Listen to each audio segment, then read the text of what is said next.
তো আজকের ভিডিওতে আমরা যে বিষয়টা কভার করব তা হচ্ছে আমরা ফ্লেক্স বক্স নিয়ে আমরা কথা বলবো।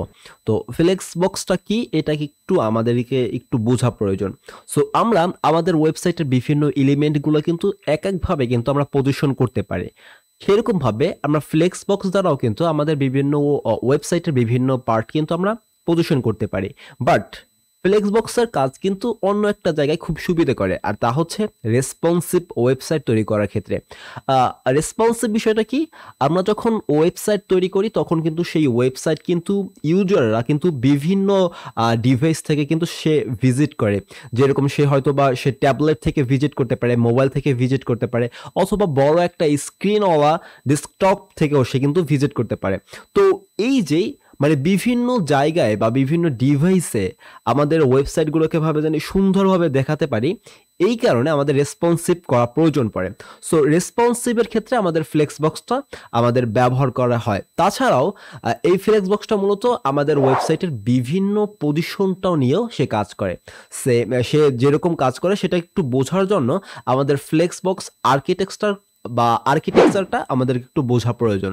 সো ফ্লেক্স বক্স মূলত সে দুইভাবে কাজ করে, মানে দুইয়ের একটা ভাবে কাজ করে। হয় সে মেইন এক্সিউস বা মেইন সাইজ অনুসারে সে কাজ করবে, না না হয় সে ক্লোজ ভাবে সে কাজ করার চেষ্টা করবে।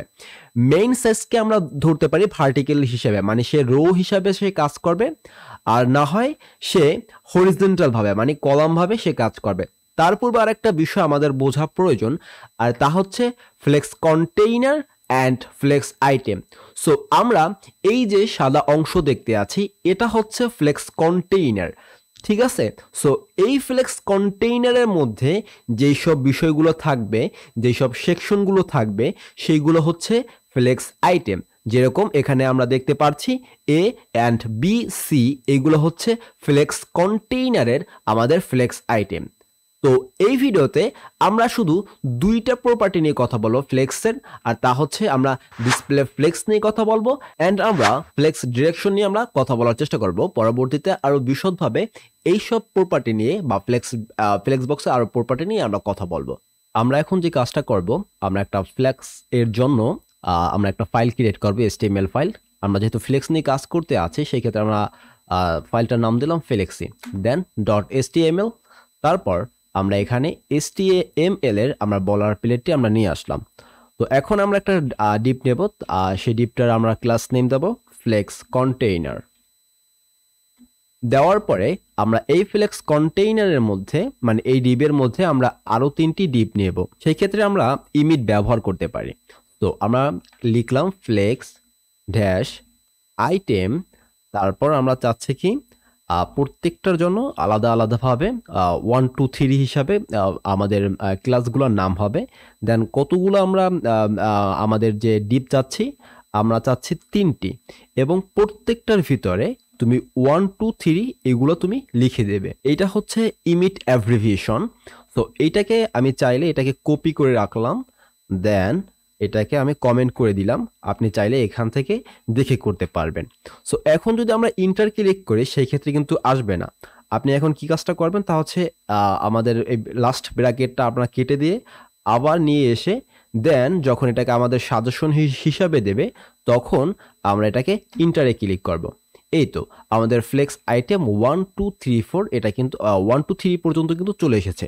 আমরা এটাকে সেভ করব, দেন এটাকে ওপেন উইথ লাইভ সার্ভার করব।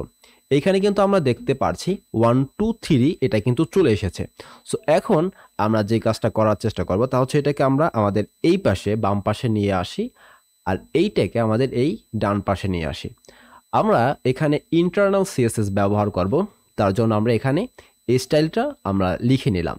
তো ফার্স্ট অফ অল আমরা ফ্লেক্স আইটেমকে ধরে আমরা একটা উইথ দেওয়ার চেষ্টা করব এখন, আর ব্যাকগ্রাউন্ড দেওয়ার চেষ্টা করব।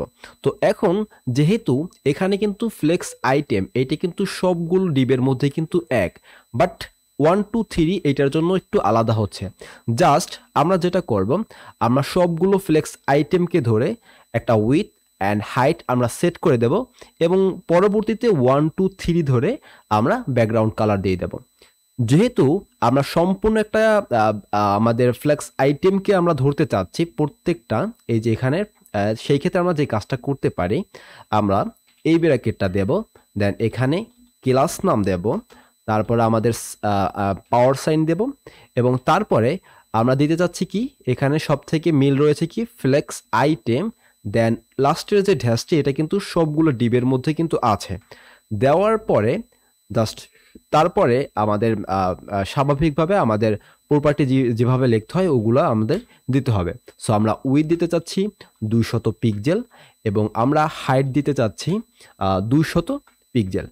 দেওয়ার পরে আমরা সেভ করব।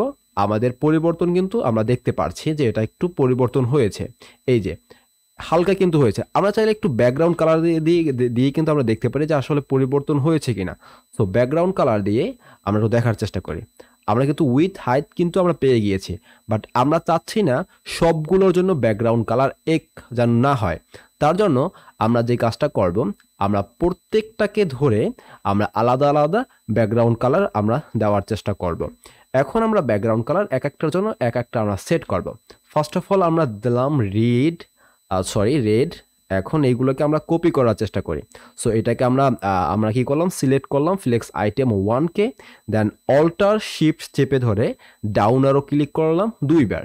তারপর এখানে আমাদের 2 নাম্বারটা হচ্ছে কত, 2, এখানে আমরা লিখে দিলাম 2, তারপর এখানে লিখে দিলাম 3। তারপর আমরা দ্বিতীয় নাম্বারের কালারটা পরিবর্তন করে দিয়ে দিলাম এরকম একটা কালার। তৃতীয় নাম্বারও ক্ষেত্রেও আমরা এখানে ধরে আস্তে একটা কালার পরিবর্তন করে দিলাম। তারপর আমরা এটাকে সেভ করলাম, তখন আমরা দেখতে পাচ্ছি যে এখানে একটা পরিবর্তন এসেছে। সো আমরা চাইলে সবগুলোর একটা বর্ডারও দিতে পারি।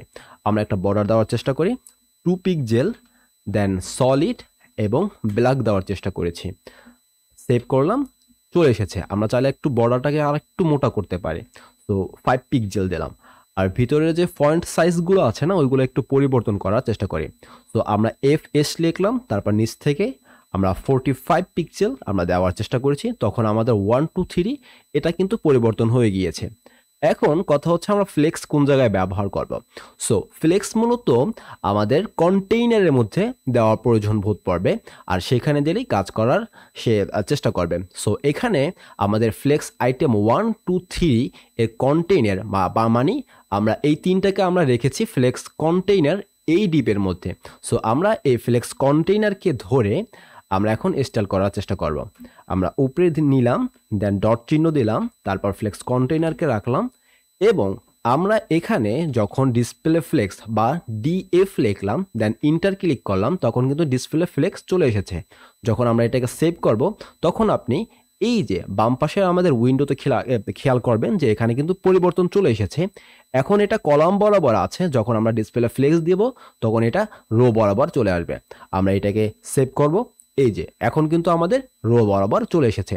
সো আমাদের যদি কোনো একটা ফ্লেক্স কন্টেইনার বা ফ্লেক্স আইটেম নিয়ে কাজ করার প্রয়োজন পড়বে, তখন আমরা অবশ্যই ডিসপ্লে ফ্লেক্স দিয়ে তারপর অন্যগুলো কাজ করার চেষ্টা করব, মানে অন্য প্রপার্টি নিয়ে কাজ করার চেষ্টা করব। সো এখন আমরা ডিসপ্লে ফ্লেক্স ডিরেকশন নিয়ে আমরা কথা বলার চেষ্টা করব। সো ফ্লেক্স ডিরেকশনকে বা প্রপার্টিকে আমরা কল করলাম। বাই ডিফল্ট ভাবে ফ্লেক্স ডিরেকশনের যা ভ্যালু থাকে রো, আমরা যদি রো দিয়ে দিই তারপর যদি আমরা সেভ করি, তখন কিন্তু আমরা কিন্তু কোনো পরিবর্তন আমরা কিন্তু পাচ্ছি না। অথবা আপনি এখানে একটা বিষয় আপনি খেয়াল করতে পারেন, তা হচ্ছে আমি এই যে কন্টেইনারের মধ্যে ডিসপ্লে ফ্লেক্সকে আমরা কমেন্ট করে দেন সেভ করি, তখন কিন্তু আমাদের ফ্লেক্স ডিরেকশন কিন্তু কোনো কাজ করেনি। এটা যদি আপনি একটু বোঝার জন্য আপনি আরেকটা কাজ করতে পারেন, তা হচ্ছে আমরা একটু আগে কিন্তু বলছি যে ফ্লেক্স ডিরেকশন কিন্তু বাই ডিফল্ট ভাবে রো আকারে থাকে। তো আমরা এখানে দিলাম কলাম দিলাম, তখন দেখবেন এটা কিন্তু একদম ডাইন পাশে সোজাসুজি হয়ে গিয়েছে। সো এটাকে সেভ করব, যখন সেভ করছি তখন কিন্তু এটা একদম বাম পাশে একদম সোজাসুজি মানে কলাম আকারে কিন্তু চলে এসেছে। আবার আপনি চাইলে ফ্লেক্স ডিরেকশন কিন্তু কলাম রিভার্সও করতে পারেন, মানে এই 3 উপর থেকে গোনা শুরু হবে, বা এই যে আমাদের এই যে নীল বা আকাশি কালারটা যেটা রয়েছে এটা একদম উপরে চলে যাবে। সেই ক্ষেত্রে আমরা লিখতে পারি কলাম রিভার্স, দেন এটাকে সেভ করব, তখন আমরা এখানে আমাদের বাম পাশে পরিবর্তন দেখতে পাচ্ছি। ঠিক তেমনিভাবে আপনি চাইলে এখানে আমরা রো দিলাম, দেন এটাকে সেভ করলাম। আপনি চাইলে রোটাকে রো রিভার্সও করতে পারেন। সেক্ষেত্রে 3 এখান থেকে 1-এর জায়গায় চলে আসবে আর 1 চলে যাবে 3-এর জায়গায়। সো এখানে দেওয়ার পর রো রিভার্স দিলাম, তারপর সেভ করলাম, তারপর 3 এই জায়গায় চলে এসেছে আর 1 একদম সবার শেষে চলে এসেছে। এই বিষয়টা কিন্তু আমাদের কিন্তু খুবই প্রয়োজন, ফ্লেক্স ডিরেকশন কিভাবে কাজ করে না কাজ করে এইসব বিষয়। এই ফ্লেক্সের যত প্রপার্টিগুলো রয়েছে সেইগুলো কিন্তু কাজ করাতে হলে আপনাকে অবশ্যই আপনি যেইখানে ফ্লেক্সের জন্য যেই সব প্রপার্টি লিখতে আছেন সেখানে কিন্তু অবশ্যই ডিসপ্লে ফ্লেক্স এই যে প্রপার্টিকে আপনাকে কিন্তু দিতে হবে। এখন আমরা যদি ডিসপ্লে ফ্লেক্সটাকে আমরা যদি কমেন্ট করে দেন ফ্লেক্স ডিরেকশনটাকে যদি আমরা এখানে যদি কমেন্ট না করে যদি আমরা সেভ করি, তখন দেখব আমাদের এই রো রিভার্স এটা কিন্তু কাজ করতে আছে না। আমরা এটাকে সেভ করলাম, তখন দেখতে আছে আমাদের ফ্লেক্স ডিরেকশন রো রিভার্স এটা কিন্তু কাজ করতে আছে না। সো মোটামুটি কিন্তু আমরা ফ্লেক্স ডিরেকশন সম্পর্কে অ্যান্ড ডিসপ্লে ফ্লেক্স সম্পর্কে কিন্তু আমরা একটু অল্পর মধ্যে জানার চেষ্টা করেছি। Thank you, don't worry, programming is fun আর মাস্ট বি। চ্যানেলটি সাবস্ক্রাইব করে বেল আইকনটি ক্লিক করে রাখুন।